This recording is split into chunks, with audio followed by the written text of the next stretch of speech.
Hello, Oliver Fred here again. Today we're going to do something different than we have before in a couple of ways. One of them is we're going to look at two different chapters and we're going to be moving back and forth. So I would ask you to do this before we even get started on anything else. If you have two different Bibles, open one to chapter 12 and one to chapter 20. If you can do that right now, you can be prepared for when we start going from 12 to 20 and back and forth. If you don't, you can just write down the scriptures numbers that I give you. But it'd be best, I think you'd get more out of it if you had two Bibles and you can say, look, this says this here, and look, it says this over here. And it's going to be interesting. This is episode 12. Now, before you even get started, if this is your first time on, I would ask you to go to episode 1 because it builds just like they're going to not put the third floor on a house before you put the first floor. It'll be so much easier for you to understand. We'll go slow, step by step, starting with episode 1. So if you can do that, well, that'd be better than starting right here, right now. Now, we have just finished the two of the big guys, Adam and Noah. And we're about to get started on the third big guy, and he's going to be found in, he's going to be Abraham. So as we go from one to the other, we're going to see some connections between them also. Now, we have used two different authors so far. The author, one of them is called the priest, and the priest has some certain characteristics.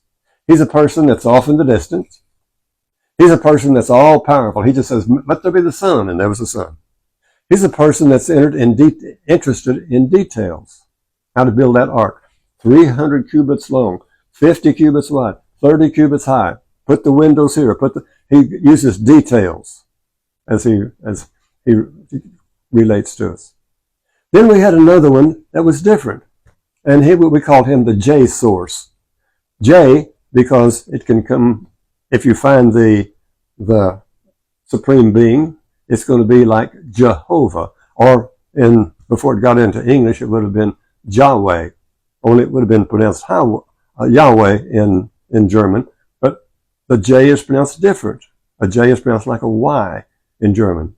So when it came from German or from Europe to English, the J came, but it changed sounds. So instead of saying Jehovah, it came out with Jehovah. A lot of Bibles are going back to put Yahweh because that was first. That story is from the South where they do sacrificing. And the characteristics of that J source is that he tells a story. The priest doesn't tell a story. He just says, bam, there's the sun, bam, there's the moon, bam, there's the ark. But in the South, he tells a story. He starts with Noah, and he tells about Noah. He starts with Adam and Eve, and tells about Adam and Eve. The priest can't tell a story because he's just putting up details. We are going to get today another author. We're going to run out of authors pretty soon, but we're going to have 3 now. Because, pardon me, when we talk about Israel, it started out with 12 individual tribes. And they had no protection. Somebody attacked one, the others didn't care. But they decided, we better unify.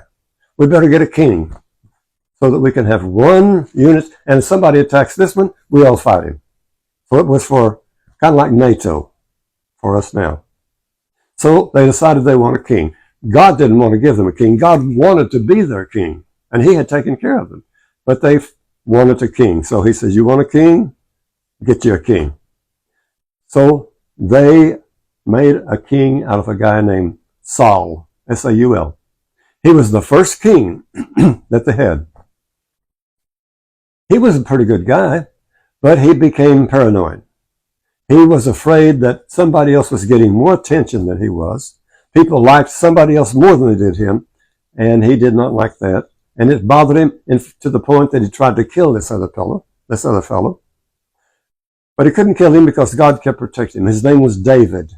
He's going to be the greatest king that Israel has ever had. So David, when Saul gets killed in a battle, David becomes king. David, he does everything right. He satisfies the north with the south. He puts a priest in the north and a priest in the south. He marries all these different kings' daughters, or the head leaders of these tribes. He married their daughters, and so they all felt connected to him. So he was unifying it. In his kingdom, in his reign, he conquered land down into Egypt and all the way up into Mesopotamia. It grew and grew. It was just an ideal time to live for the Israelites. But then David, he died, and he had a son named Solomon. And Solomon became the next king. He was a good guy. He was very wise. You've heard of this, the wisdom of King Solomon. He was supposed to be the wisest person that ever was. And he also built the temple. But in building the temple, he taxed the other people. He made them come and work to take care of the temple. Everything was for them. He took the people to become the army, but the army only protected them where he was. So little by little, the people around the country outside of King David and Solomon's kingdom there, they got mad. They were being overtaxed, they were being overworked, and nothing was being done for their good. It was all for the good there in Jerusalem. Solomon still was going downhill, and then he really went to hit bottom when he started marrying Canaanite women, and they started bringing in pagan gods. So God stopped protecting the kingdom, and the kingdom started going down. But Solomon had a son named Rehoboam. Rehoboam was worse. He told the people, my daddy whipped you with whips, I'm going to whip you with scorpions. I'm going to whip you with scorpions. So they seceded. They broke away. 10 tribes broke off. Only 2 tribes remained. They were called Benjamin and Judah. Now, let's remember about the 2 different tribes, and we're going to go into chapter 12 right now. So let's look at chapter 12, and at the same time, we'll go through some part before we get to the 2 different stories. To start with is just this. Verse 1 says, the Lord said to Abram, now his name is Abram. It's going to be changed to Abraham in chapter 17. So we're going to look like 2 different people maybe, because in 12 it's Abram, in 20 it's Abraham, because he gets his name changed in chapter 17, which is between 12 and 20. So he's still just Abram, and this is from the south, and you're going to know it because it's going to have Lord. So in the north, it's going to be a story, okay? But it's going to change names. It's going to be God, just like the priest would have. It's going to be God. And you're going to be reading, he writes about angels and about dreams. So those will be some characteristics of the northern story, the northern writer, when we get to him. Verse 1 says, the Lord said to Abram, now when you see Lord, it's the southern kingdom. The Lord said to Abram, go forth from your land. His land was called Ur, that's where he was from. Now I'm going to put a map on here too, that you can pull up, and it's going to show the route that Abram and Abraham took, going from Ur to Canaan, even into Egypt. So you'll have that. I have another one also that I want to put on, and it's going to be about the genealogy of Abraham. It's going to tell his daddy, even his grandpa, his daddy and his brothers and their children, and right on down the line toward Jesus. Verse 2, I will make of you a great nation. Now this is unusual. First of all, if you're going to make a great nation out of somebody, you're probably going to get somebody maybe 20 years old. He is 75. He's going to be 75 years old. They're going to even start a new religion with him. That's unusual to start with somebody that old. But he has plans. He's 75 and no children, and he's going to be the father of all these countries. He has to be wondering what's going on. Verse 2 again. I will make you a great nation, and I will bless you. And I will make your name great, so that you will be a blessing. I will bless those who bless you, and curse those who curse you, and all the families of the earth will find a blessing in you. They don't do that. Those families in Canaan do not find a blessing in him. He just pretty well wipes them out.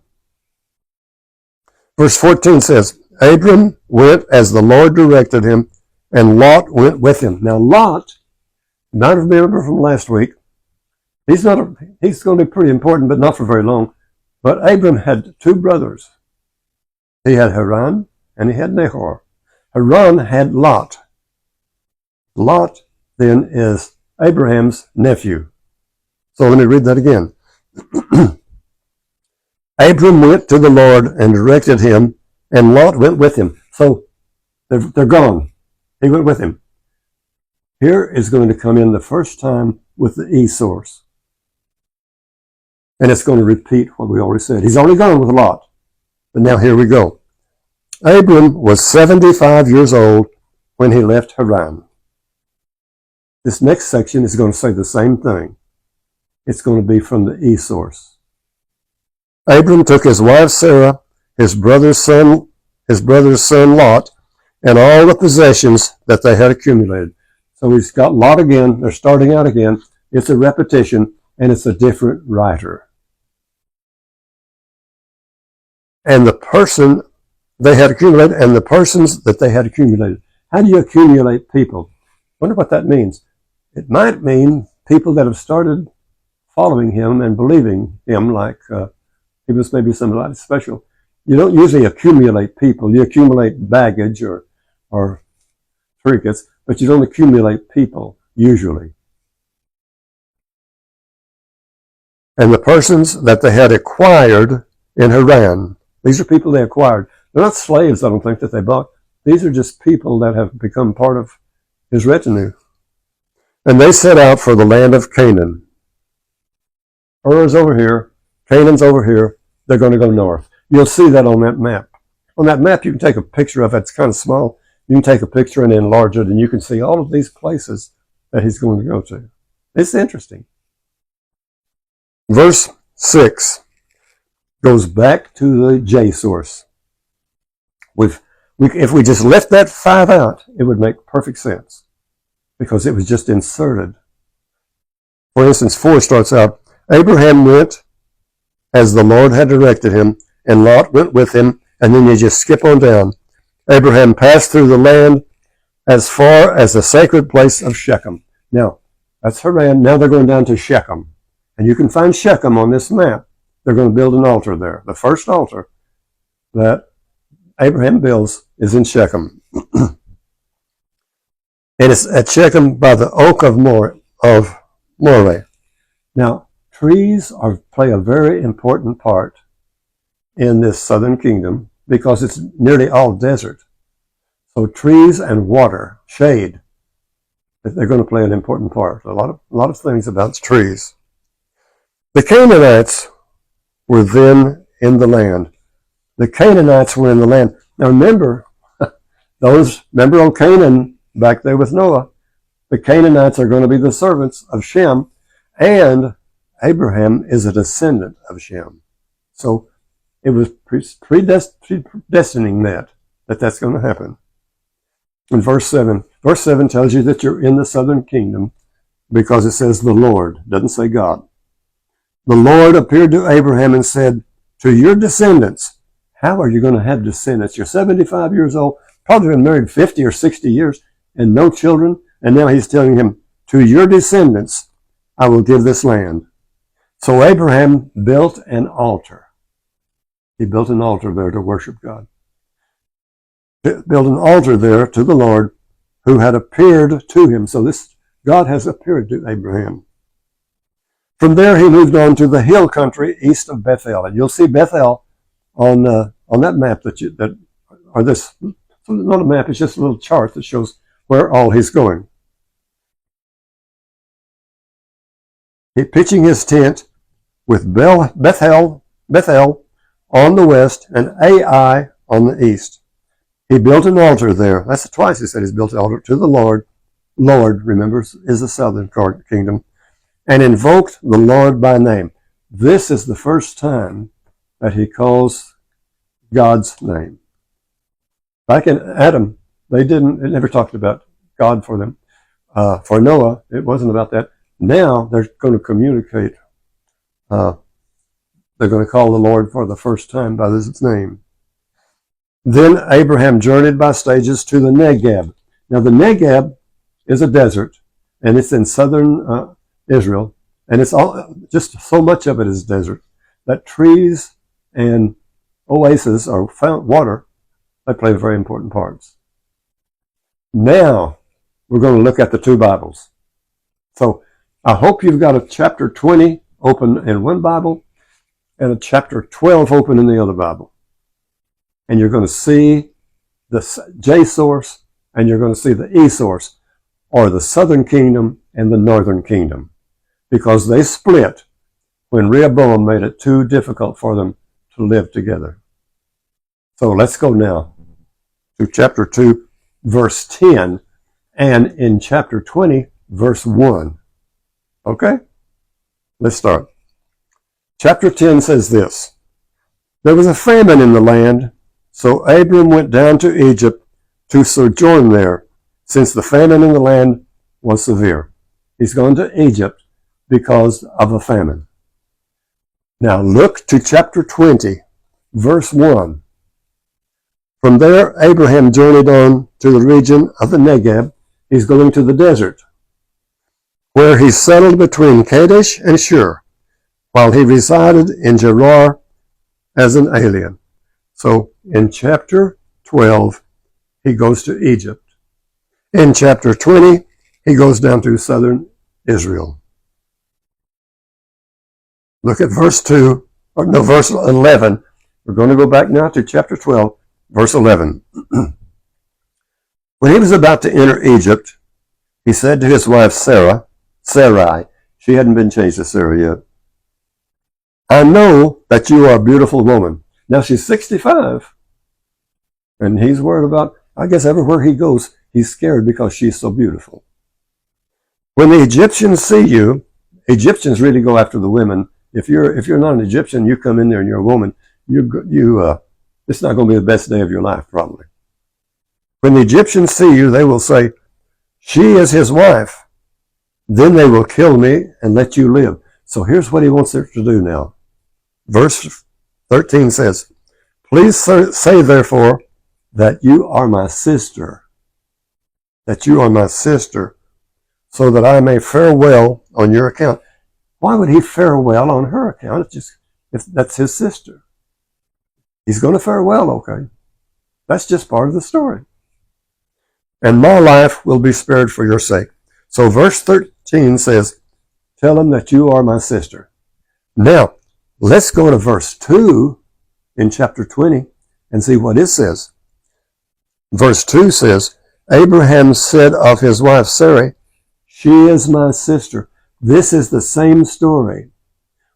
Through the kingship of Saul and David and most of Solomon, they had just one story. But when Rehoboam came by and separated everything, their own stories went different directions.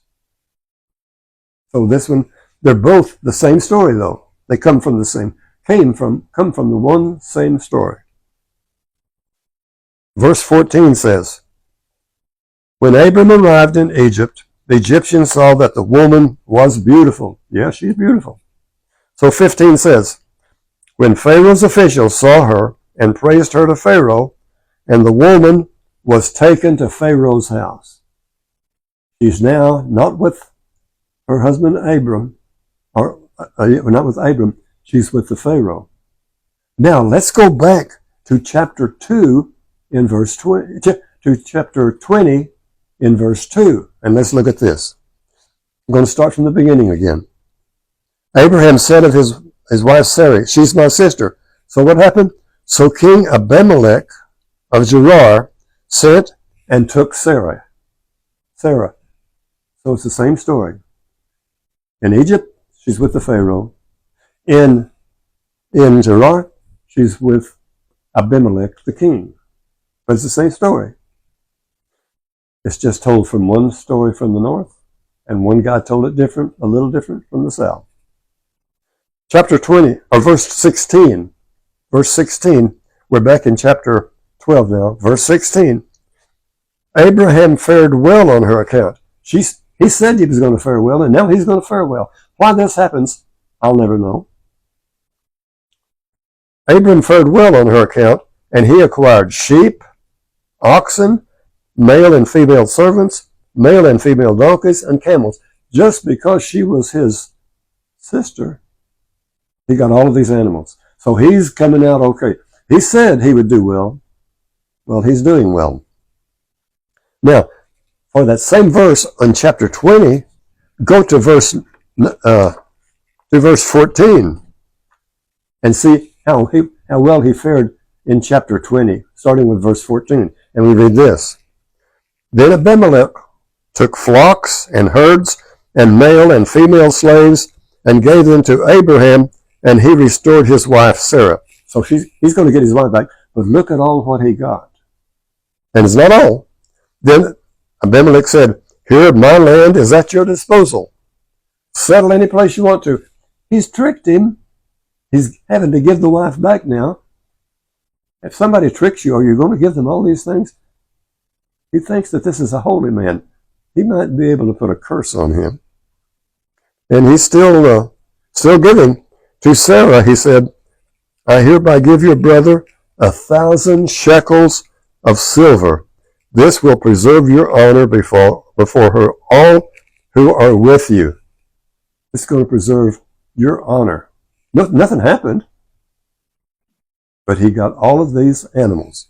Let's go back now, back to 12, and turn to verse 17. We're almost finished.